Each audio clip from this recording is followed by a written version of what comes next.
picture yourself just stepping off a paved road and onto a hiking trail. You know, the moment your boots hit the dirt, the canopy closes overhead.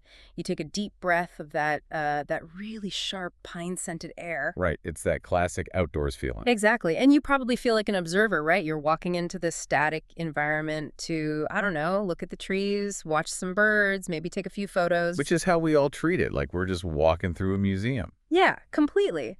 But what if I told you that the very moment your foot compressed that soil, you didn't just step into a forest, you actually logged into a network? A literal, functioning biological network. Yes. And the absolutely mind-bending reality, the scientifically documented reality that we are going to explore in our deep dive today is that this network doesn't just register that, a mammal is present. No, it goes so much further than that. It knows exactly who you are. It's running this incredibly complex chemical profiling system, and it is keeping track of you as an individual. It really just completely shatters the illusion that we are somehow separate from the environments we walk through. Because we are so accustomed to thinking of a forest as a collection of separate objects. Right. A tree here, a fern there. Exactly. Some dirt underneath it all. We treat nature like furniture. But the research we're digging into today, it forces us to look at a forest not as a collection of flora, but as a singular, massively distributed biological supercomputer. It sounds like science fiction. It does. But it's hard science. Yeah. It is a system capable of perception, of immune defense, of memory, and, like you just mentioned, of incredibly specific individual recognition. So our mission today is basically to tear down everything you think you know about the woods. We are entirely deconstructing the forest. I love that framing. Thanks. And our foundation for this deep dive is a really brilliant synthesis document called The Whispering Woods, Forest Intelligence in the Blue Ridge. It's such a fascinating read. It really is. It acts as this incredible nexus point, right? It takes hundreds of millions of years of geological history, weaves in centuries of indigenous ecological observation, and caps it all off with the absolute bleeding edge of botanical research. Research from some very serious institutions, too. Places like Virginia Tech and Johns Hopkins. Yeah, this isn't fringe stuff, but it's the kind of science that sounds completely indistinguishable from magic until you actually look at the raw data. And looking at that raw data is so crucial. Because for a really long time, the scientific community actively resisted the implications of these studies. Oh, totally. Because it messes with our ego, right? Exactly. It challenges a very core human-centric bias. We tend to define intelligence and memory by basically looking in the mirror. We assume you need a centralized brain, encased in a skull, to process information or hold a memory. Right. If it doesn't have a head, it can't think. That's the assumption.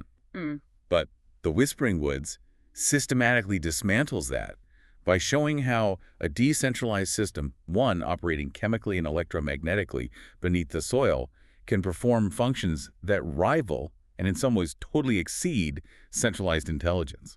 Okay, so let's unpack this from the literal ground up. Before we can even get to the Virginia Tech sensors or the Johns Hopkins neuroscience stuff, we have to look at the hardware. The physical infrastructure. Right. We have to look at the dirt.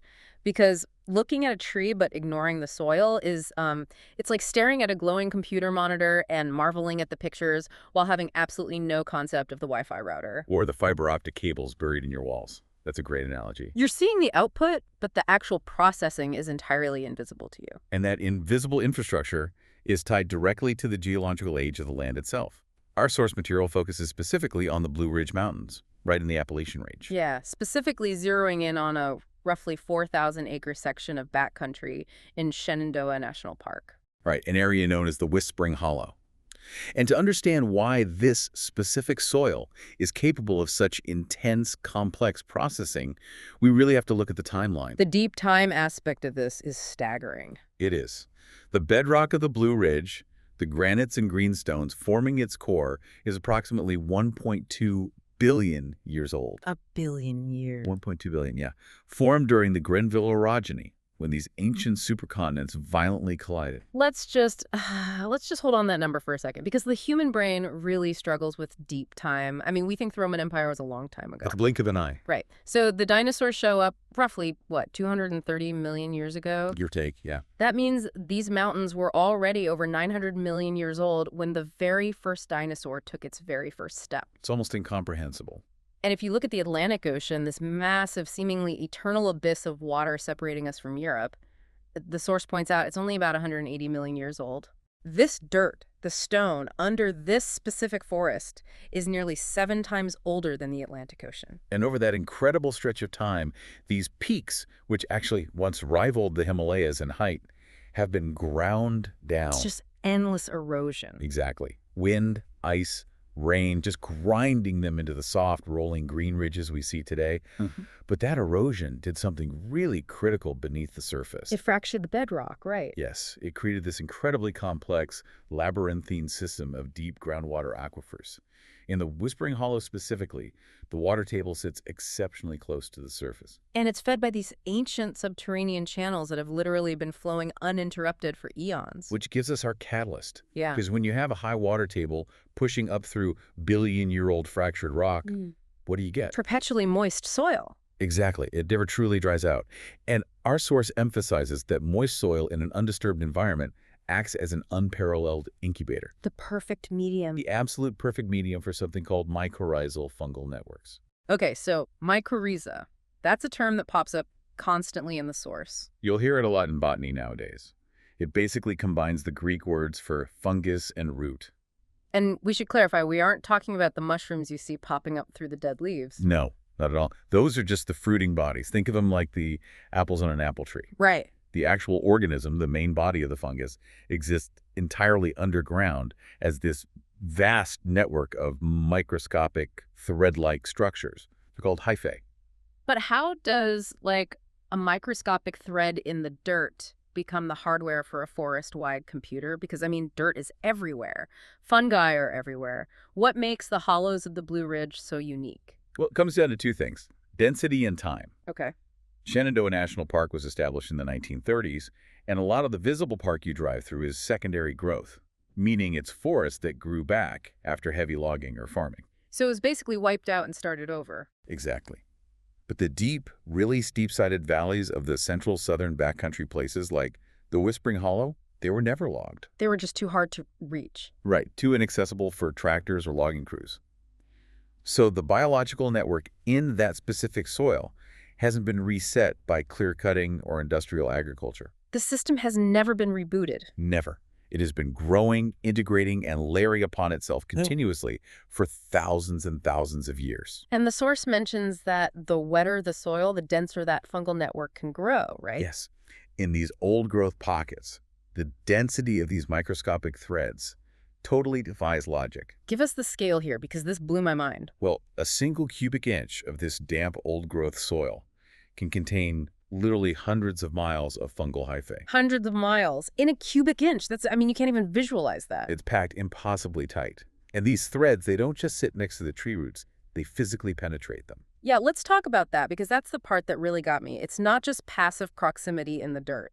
Not at all. Yeah. The fungus actually produces enzymes that dissolve the outer cell walls of the tree's root tips. Oh, wow. It literally forces its way inside the root tissue and establishes a direct physical cellular interface with the tree's vascular system. So it physically plugs itself in, like a cable. Precisely. Yeah.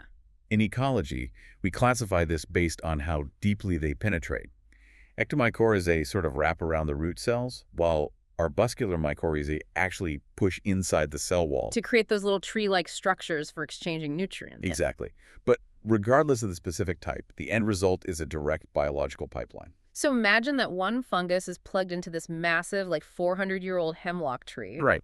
That same fungus has threads radiating out for acres, and it plugs into an oak tree and then a maple and maybe a dozen tiny little saplings. Yeah, it links them all. Every tree in the forest is physically hardwired into this unbroken subterranean grid. Okay, so we have the hardware down. We have a billion-year-old mountain pumping water into a massively dense, unbroken fungal network that has essentially hijacked the root systems of every plant in the forest. Hijacked or partnered with, yeah. Partnered with, sure.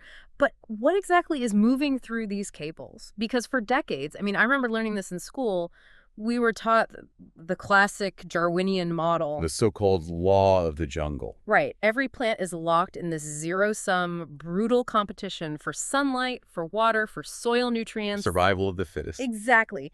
If a massive tree casts a shadow over a tiny sapling, that sapling just dies. End of story. The tree doesn't care. And that was the absolute prevailing dogma in science for a very long time. Ecology viewed the forest as a battlefield. Right. But that paradigm really began to fracture in 1997. And our source highlights this groundbreaking paper published in the journal Nature by a Canadian ecologist named Suzanne Simard. Okay, so what did she do? Because to test this assumption of isolated competition, you'd have to somehow trace invisible resources moving underground, which sounds impossible. It sounds impossible, but she used radioactive tracking to do it. Wait, like with Geiger counters? Exactly like that. Mm-hmm. Simard and her team went into a forest and isolated specific trees. They took these large plastic bags and placed them over the branches of mature, sun-drenched trees like paper birches. Okay. And then they injected radioactive carbon-14 gas into the bags. Oh, that's wild. So the tree is forced to breathe it in. Right. The trees absorbed this radioactive carbon dioxide through their leaves during normal photosynthesis, and they turned it into radioactive sugars. So they essentially dyed the tree's food supply, so they could track exactly where it went. Exactly. Now, if the law of the jungle were true, that radioactive carbon should stay exclusively inside the birch tree that manufactured it. Because it's a valuable resource. You don't just give away your energy if you're competing. Exactly. But when Simard ran her detectors over the surrounding forest floor, she found the radioactive carbon showing up in entirely different species of trees. Wait, really? Like other trees were eating it? Yes. It was showing up in Douglas firs that were growing in the deep shade, dozens of feet away from the birch. So the mature tree, which is basking in the sun and generating a massive surplus of carbon, is actively pumping its excess food down into its roots. And injecting it into the fungal network. Great, routing it directly to younger shaded trees that literally couldn't photosynthesize enough to survive on their own. Yes. That is quite literally a biological socialist network. It was a total paradigm shift for the scientific community. It proved that the forest operates on a framework of resource balancing, not just ruthless competition. But why? Why would evolutionary biology favor that? Why give away your hard-earned food? Our source points out exactly why. It turns out that for an old-growth forest, the survival of the entire integrated system is far more vital than the dominance of a single tree. Ah, okay. Because if the mature trees hoard all the sunlight and they let the entire understory die off, then the soil degrades. The moisture evaporates, the ecosystem collapses. And eventually that big dominant tree is going to die too because its environment is ruined. So keeping those shaded saplings alive is actually an investment in the structural integrity of the whole forest. Exactly. It's an ecology of cooperation. The fungal network essentially acts as a routing intelligence. How so?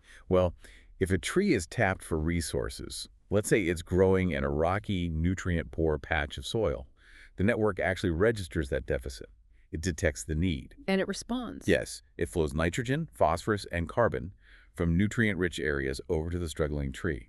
The fungus takes a small cut of the sugar for its own survival, basically charging a transmission fee, and facilitates the exchange. That's incredible. So we've gone from a forest of isolated competitive individuals to this wood wide web that shares food. Which alone is a beautiful concept. It is. But the Whispering Woods pushes this so much further because sharing a sandwich is a basic biological imperative.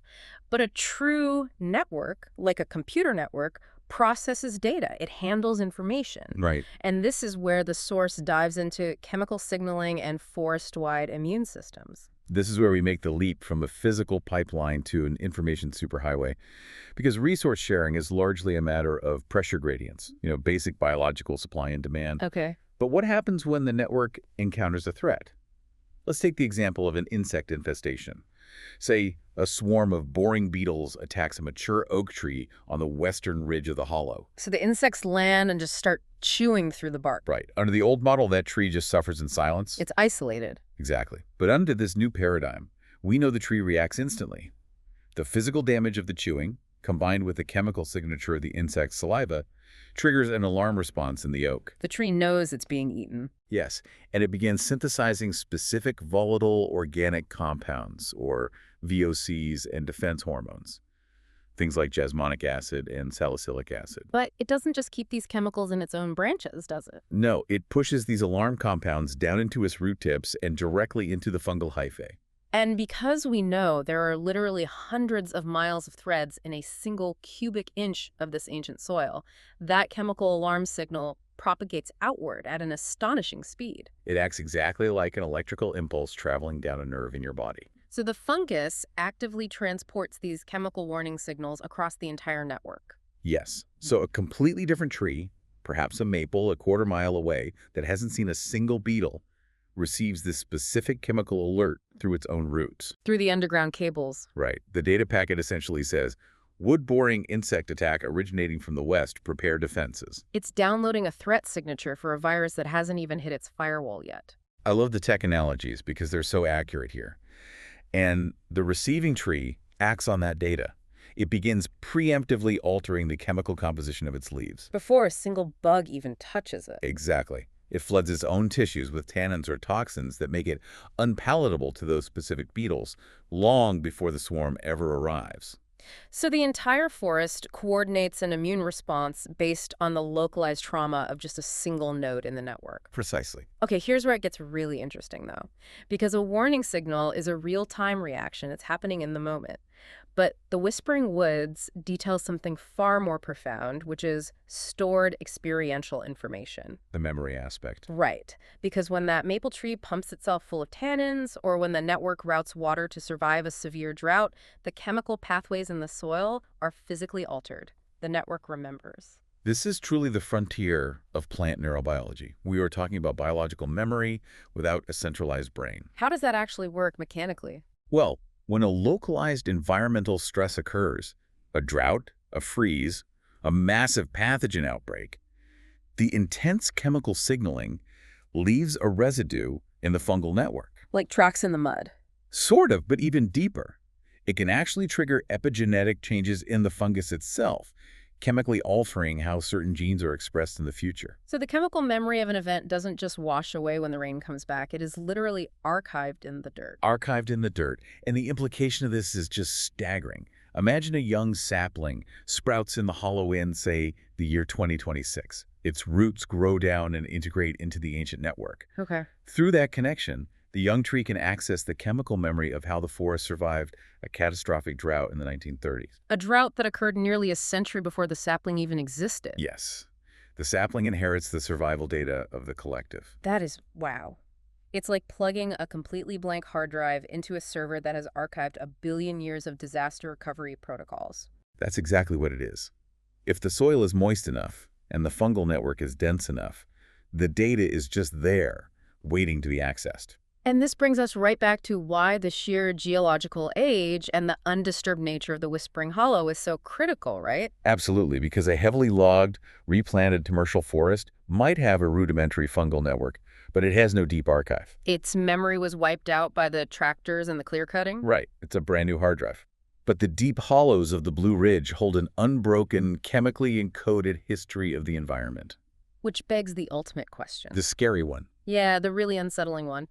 If this invisible subterranean supercomputer can remember a drought from 90 years ago, or an insect swarm from the 1800s, what else is it keeping track of? Right. Because humans aren't separate from the environment no matter how much we pretend to be. We walk through it, we sweat, we breathe, we disturb the soil. So what data is the forest gathering about us? And that leads us to the most controversial, paradigm-shattering research in our source document. Dr. Elena Vasquez's 2023 study. Yes, published in Nature Plants. This is where the science shifts from, fascinating ecological theory to a reality that feels deeply personal and, frankly, completely unnerving. Let's really dig into the methodology of what Dr. Vasquez and her team at Virginia Tech actually did.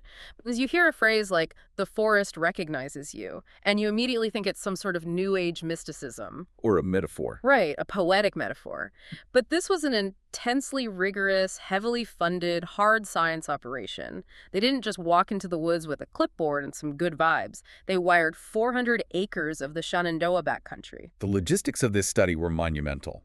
The Virginia Tech team deployed 847 high-resolution chemical and electromagnetic sensors throughout the old-growth sections of the Whispering Hollow. And these weren't simple thermometers. Not at all. We are talking about subterranean mass spectrometers, gas chromatography sniffers buried deep in the loam, and microvoltmeters attached directly to the fungal hyphae to measure electrical action potentials. So they were essentially tapping the phone lines.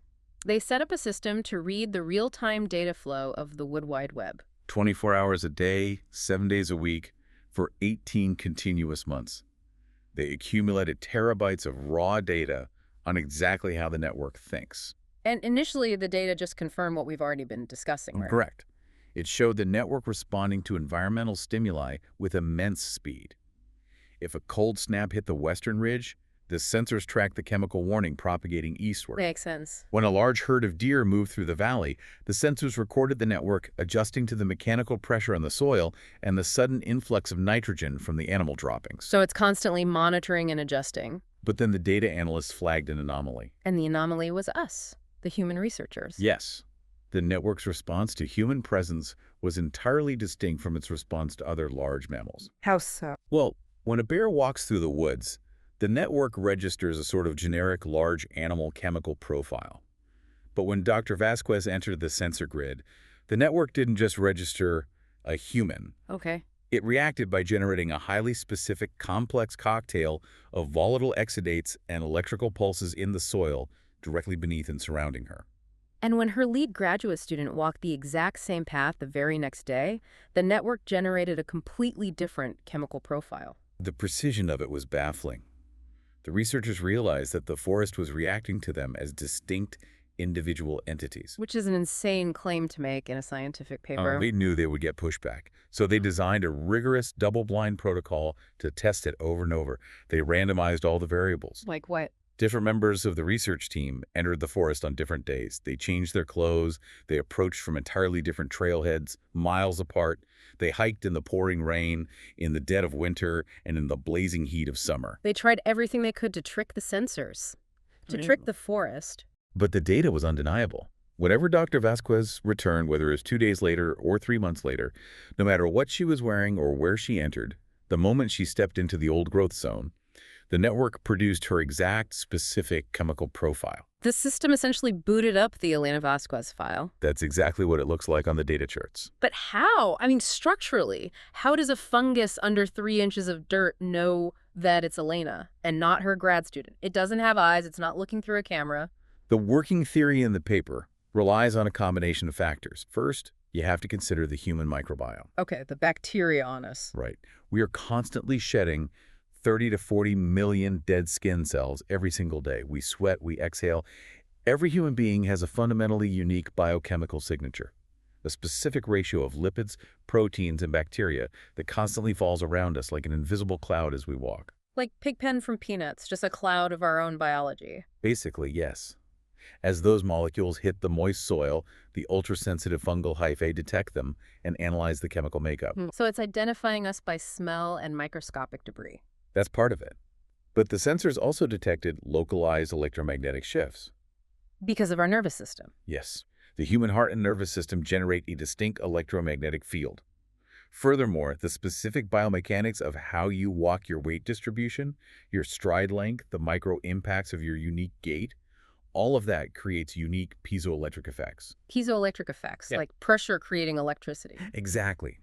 The pressure of your footsteps compresses the quartz crystals in the granite below the soil, sending highly specific acoustic vibrations and electrical microcurrents into the ground. Oh, wow. The forest network is sensitive enough to synthesize your chemical shedding, your electromagnetic field, and your physical vibration into a single cohesive profile. And the source mentions the statistical significance of this was a p-value of less than 0.001. Yes. For the non-scientists listening, that means the probability that the network was just randomly guessing or reacting to background noise is less than 1 in 1,000. The data is rock solid. The forest builds a representation of a specific human. I want to focus on a quote from Dr. Vasquez that the source highlights because she steps out of that dry academic language for a moment. It's a great quote. Yeah, in a follow-up interview about the findings, she said, "The data shows that the forest distinguishes between us. It has a representation of each of us, some chemical encoding that corresponds to our individual presence. And then she added the kicker. Right. She said, "It is learning me. I do not know what it plans to do with what it learns." I do not know what it plans to do with what it learns. That hits so much differently when you realize this system remembers a drought from 1930. Exactly. What does a billion-year-old biological processing network do with a chemical file on a human being? It forces us to ask what observation actually means. When we hike, we think we are the active subjects, the observers, and the forest is the passive object, just scenery.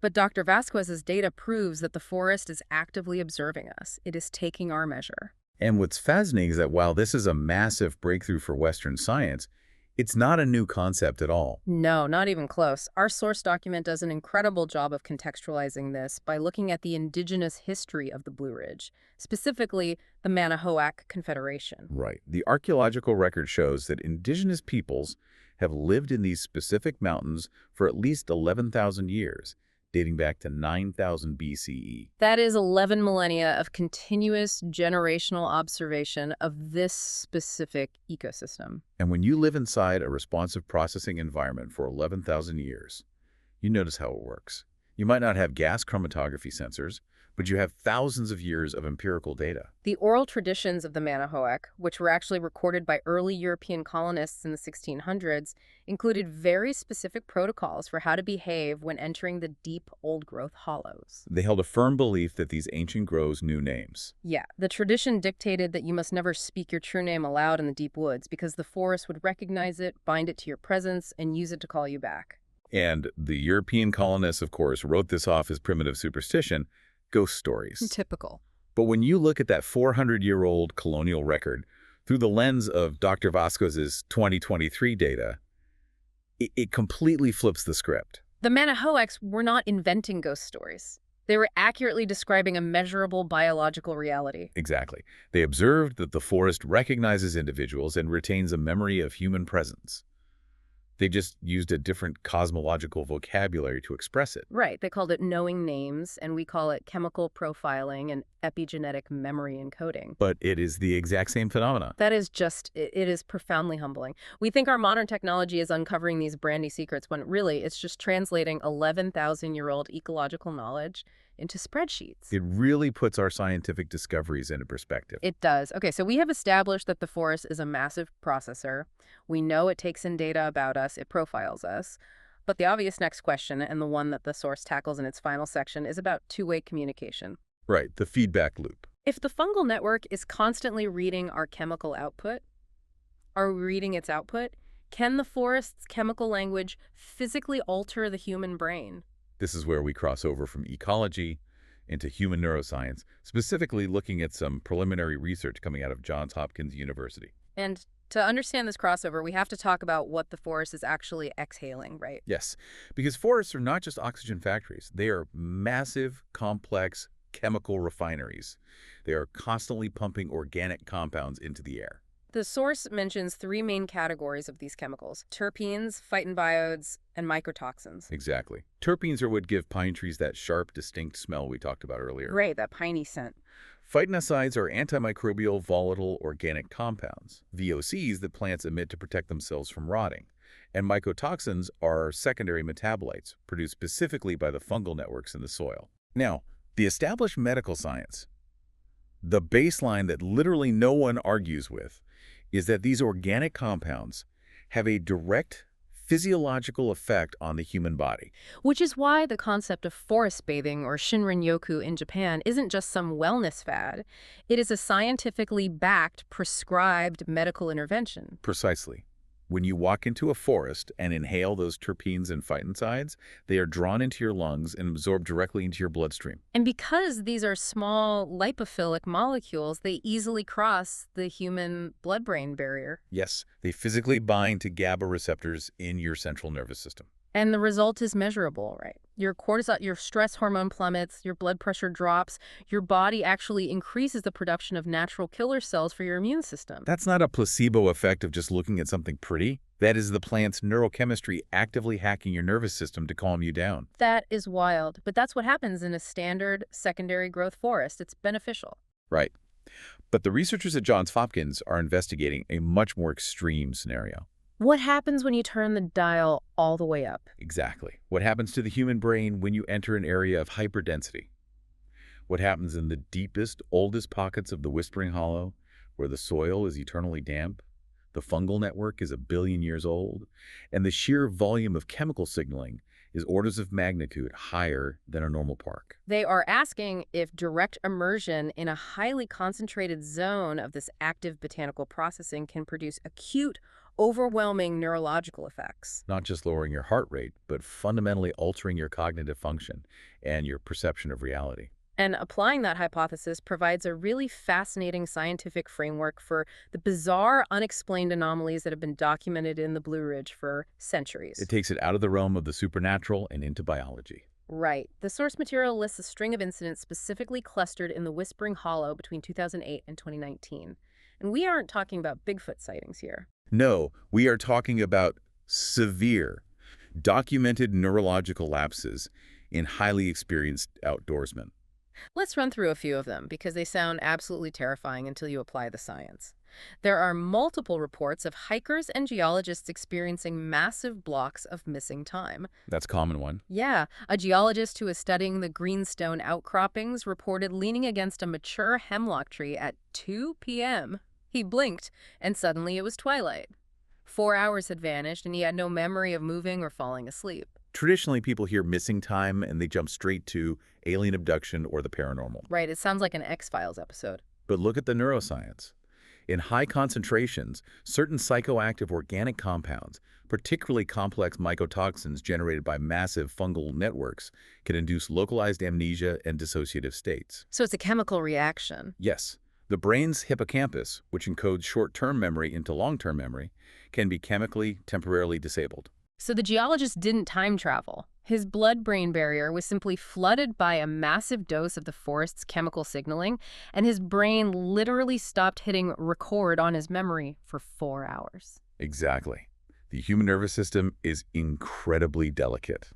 If a massive billion-year-old biological supercomputer is pumping dense chemical data into the air, our tiny, isolated brains simply might not have the bandwidth to process it. The system just crashes. It crashes. And then there is the auditory stuff. The source details an incident with a highly experienced park ranger.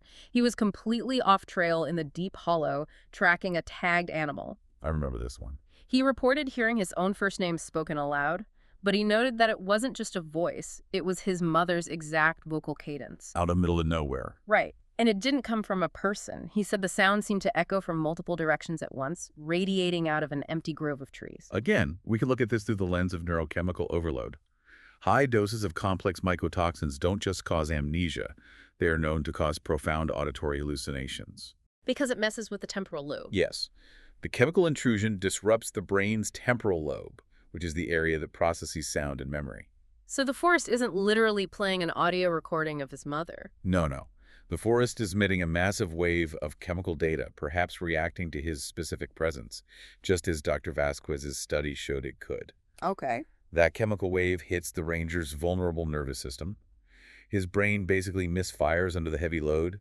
It searches its own internal database for a deep fundamental memory, like the sound of his own name spoken by a parent, and it hallucinates it into his auditory cortex. It's an error message generated by a human brain that is completely overwhelmed by a plant network. That's a perfect way to describe it. But not all the anomalies were strictly internal in people's heads. Some of the data affected physical equipment. Right, the electromagnetic interference. Yeah, an amateur naturalist was mapping a very remote section of the hollow, and whenever he crossed a specific boundary into the deepest part of the grove, his magnetic compass began to spin continuously. Just wouldn't settle. Right, but when he stepped back out of the grove, it stabilized. Which points to the second half of the network's processing power. Electromagnetic fields. We know that massive biological systems generate electricity. I mean, the human brain operates on electrical action potentials. Oh, sure. Now scale that up. Imagine billions of microscopic fungal threads actively exchanging charged ions of calcium, potassium, and phosphorus with millions of massive tree roots. It's a staggering amount of electrical exchange. And imagine the hydraulic friction of thousands of gallons of water being drawn up through the deep aquifers into the tree trunks all at once. It's essentially a massive biological power plant running right beneath the dirt. And in an incredibly dense, ancient area, that flow of ions could absolutely generate a localized rotating magnetic field strong enough to disorient a compass needle. Or even disorient the iron-based magnetic navigation systems built into the brains of migratory birds, which the source notes often completely avoid these deep hollows. Right, the fields are just too intense. But I think the most compelling piece of physical evidence detailed in the Whispering Woods is the audio recording. Oh, the acoustic pulse, yes. This genuinely gave me chills. A hiker got lost in the hollow, and he left his smartphone running on a rock, recording voice memos, hoping to capture the sound of a search party. Which is a smart thing to do. Yeah, he was eventually found safely, thank goodness. But when researchers analyzed the audio file from his phone, they didn't hear a search party. They heard hours of dead silence, punctuated by a very low, rhythmic, pulsing sound. And they handed that file over to acoustic engineers who ran it through spectral analysis. Just figure out what it was. Right. And they determined the sound wasn't wind, and it definitely wasn't mechanical machinery. The frequency and the decay of the sound wave were entirely biological. It was a macrobiological pulse? Yes.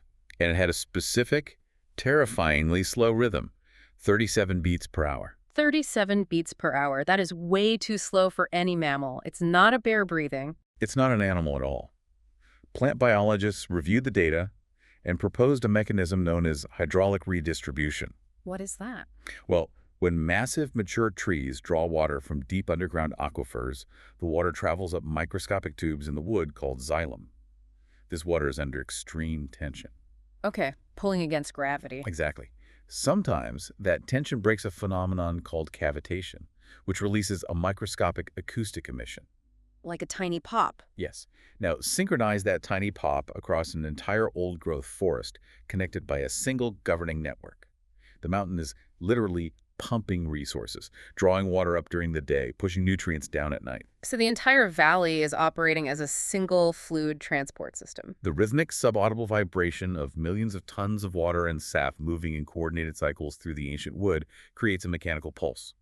27 breaths per hour. The mountain is breathing. The mountain is breathing. When you layer all of this together, the intense electromagnetic fields, the concentrated waves of psychoactive chemical signaling, the deep... You have an environment that is uniquely, perfectly designed to short-circuit human perception. It really forces us to ask a deeply uncomfortable question. Are these human anomalies, the missing time, the hallucinations, the disorientation, are they just accidental malfunctions? Or are they a biological defense mechanism?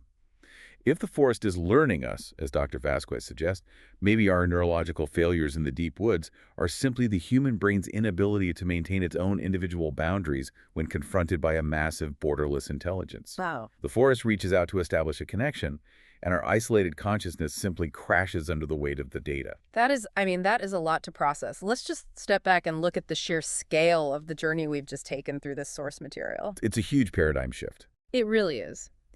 We started by tearing down the idea that a tree is just a standalone object competing for sunlight.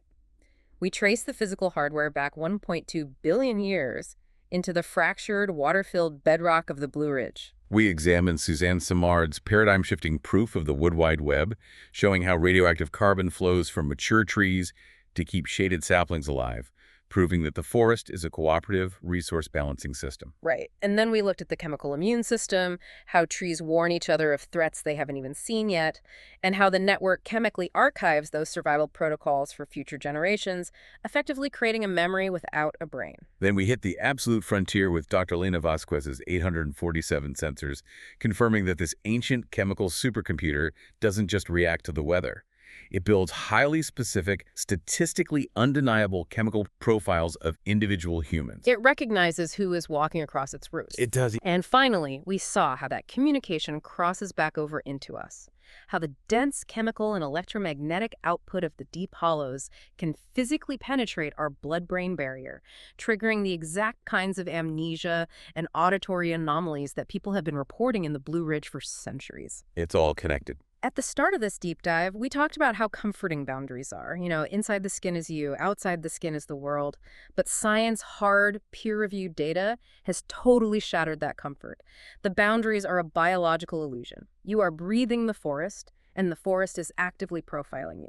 It fundamentally rewrites our relationship with nature. You are never just a passive observer taking a hike. You are a biological data point constantly interacting with and being recorded by an ancient responsive intelligence. Which leaves me with one final lingering thought for you to take away today. We know from the science that this massive underground mycorrhizal network retains stored experiential information for decades, sometimes centuries. And we know, according to the Virginia Tech study, that it builds a specific, highly individualized chemical profile of you the moment you step onto the trail. So, what happens to that memory? That's the question. Long after you've packed up your car, long after you've driven out of the mountains and gone back to your clean, compartmentalized, boundary-filled life in the city, is a chemical representation of your existence still circulating through the root system of a billion-year-old mountain? Does the forest still think about you when you are gone? Are we all, right now, leaving immortal biochemical ghosts in the soil? Something to think about the next time you step off the pavement.